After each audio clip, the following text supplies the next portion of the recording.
இன்றைக்கு நெஞ்சு நிமிர்த்தி கொண்டு ஜந்தர் மந்தரை நிரப்பிக் கொண்டிருக்கிற ஜென்சி படை பேச வேண்டிய நேரத்திலே பேசியிருக்கிறது, கேட்க வேண்டிய நேரத்திலே கேட்டிருக்கிறது, செய்ய வேண்டிய நேரத்திலே செய்திருக்கிறது என்பதையும் இந்த மாநாட்டின் வாயிலாக இந்த சமூகத்திற்கு நான் சொல்வதற்கு கடமைப்பட்டிருக்கிறேன். எனவே ஜென்சினா கேட்க மாட்டாங்க, பேச மாட்டாங்க, சொல்ல மாட்டாங்க என்பதல்ல. பேச வேண்டிய நேரத்திலே பேச வேண்டிய செய்திகளை சொல்ல வேண்டிய முறைப்படி நறுக்குன்னு சொல்லக்கூடியவர்களாக ஜென்சிக்கள் இருக்கிறார்கள். நாளைய தலைமுறைக்கு இந்த ஜென்சிக்கள் நிச்சயமாக தலைமையெடுப்பார்கள் என்கிற நம்பிக்கை நமக்கு இருக்கிறார்.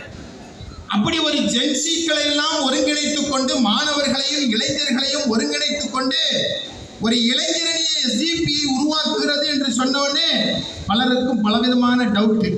இது யாரா இருக்கும், இதுக்கு பின்னால யார் இருப்பா, இவர்கள் வேற மாதிரியா, அவங்கெல்லாம் அப்படியா இப்படியா என்று பலவிதமான இது என்ன மாதிரி இருக்கும் என்று பலருக்கும் பலவிதமான கேள்விகள்.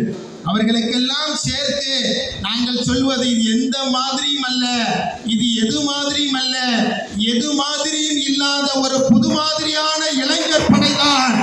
ஒரு அரசியல் படுத்தப்பட்ட ஜனநாயகப்படுத்தப்பட்ட மகிழ்ச்சிகரமாக இந்த நாட்டு மக்களுடைய துன்பத்திற்கு விடிவு காணுகிற அடுத்த தலைமுறை தான் SDPI கட்சி ஒருங்கிணைத்திருக்கிற யங் டெமோக்ராட்ஸ் என்பதை அறுதியிட்டு நெஞ்சு நிமிர்த்தி சொல்வதற்கு நாம் கடமைப்பட்டிருக்கிறோம் அன்பு சகோதரர்களே. அதுபோல இந்த ஜென்சியினுடைய இந்த செயல்பாடுகளை இன்றைக்கு நம்மால் ஒரு மிக முக்கியமானது ஒரு கட்டத்திற்கு அது வந்திருப்பதை இன்றைக்கு நம்மால் உணர முடிகிறது. எங்க போனாலும் ஜென்சியை ஒருங்கிணைங்க, ஜென்சியை ஒருங்கிணையுங்கள், அதுதான் இப்ப தேவைன்னு சொல்றாங்க. SDPI கட்சிக்கு அப்படி ஒரு தேவையே இல்லை.